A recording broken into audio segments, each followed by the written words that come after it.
We've all had that moment. You're lying there. You see nothing. You hear nothing. But your thoughts are going crazy. It's that moment where you can't fall asleep at night. Well, this happened to me last night as I was thinking about this very moment and giving this speech. And I'm going to tell you about how my sleeping remedies will help you get to sleep for those sleepless nights. My go-to approach is always pretending that I'm already asleep. I close my eyes, lay back, and focus on simple things such as my breathing or my heartbeat. This often relaxes my muscles, and I start to focus on other things that gets my mind off dreaming. And eventually, I just go to sleep naturally. My second approach I go to is listening to calming sounds. So, I usually start this with sleepy time music playlist from Spotify. I put my headphones on, and I lay back, and I let the music enclose me. But oftentimes, a song will come up that I'm not feeling, and I skip it. Next, I open up my app called Head Sound, where I have sounds such as the rainforest and the rain, or the calming ocean sounds of the wind and the waves. This usually brings me closer to nature, and I imagine myself in a more peaceful state of mind. The last approach that I go to is imagining I'm in an ancient world, and I have to live my life as an Egyptian or something.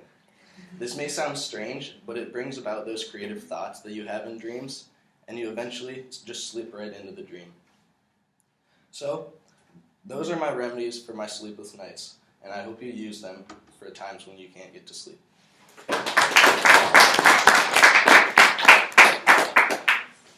Okay, great. How did that go? I think better. Okay, but describe what you mean by better. Tell me what you were. I didn't feel as nervous, and I don't know, I had less to think about, kind of, because I didn't have so much on my paper that I thought about speaking rather than, I don't know. I guess I'm losing my train of thought now. No, that's it. What a great observation. What a great observation, right? I have so much here that I need to get out that I'm concentrating on this rather than concentrating on what's happening in front of me. Yeah. Yeah. Okay. I'm tracking with you. Maybe perhaps I'm adding things that I shouldn't be adding. Yeah. No. Is that about right? Yeah. Okay. Remember that. Remember that. Okay. Yeah. And for your next one, you might try a mind map and see how that works. Okay. Okay. Did I show you one when you came to my office? No. Okay. If you want to see one, come see. Okay. Audience, if you could please. I thought your hook was really interesting, and I had no idea where you were going to take it, so I was listening closely and interested in what you were saying. I think you had a really good pace. You took a lot of good pauses to kind of let all your context sink in, and I think it was very relatable because I can never fall asleep. And I like your tip about thinking about like weird creative situations because I think that actually does help. Dream and stuff. Yeah. I thought you did really well because it didn't really feel like an impromptu speech. It felt like you knew you planned this out kind of thing, Thanks.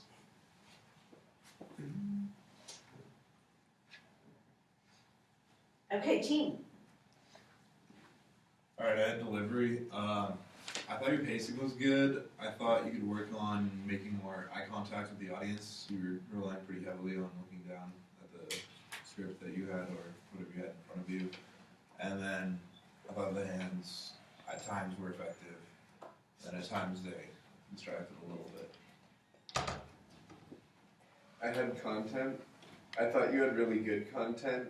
It was an impromptu speech, so you had minimal amounts of preparation, and I think that really worked because you had to rely more on your voice to deliver it, and you did that pretty well, taking enough pauses and going slowly rather than trying to rush through a bunch of material, and you gave really helpful advice for people who want to sleep. It was an effective speech content-wise too. Structure, you definitely